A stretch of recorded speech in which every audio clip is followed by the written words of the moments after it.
আসসালামু আলাইকুম। এই হলো আটঘরে তেল পাম্পের ইতিহাস। আজকে সন্ধ্যার থেকে গাড়ির সিরিয়াল, আগামীকালকে তেল দেবে, আজকে সন্ধ্যায় সিরিয়াল। দেখুন, আপনারা কি বলবো, আর বলার কিছু নেই। এই যে তেলের এই সংকট মুখে যদি এইভাবে চলি, তাহলে আমরা গাড়ি নিয়ে চলবো কিভাবে?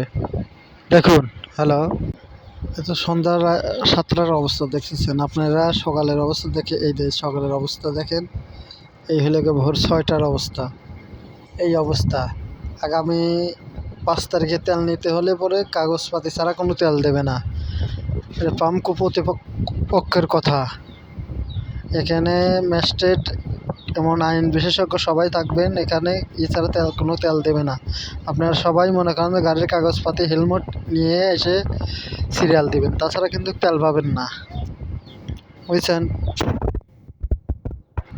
আর দয়া করে ভাই আমার চ্যানেলটা সাবস্ক্রাইব করবেন এবং কি মনে করেন যে লাইক কমেন্ট করে দিবেন।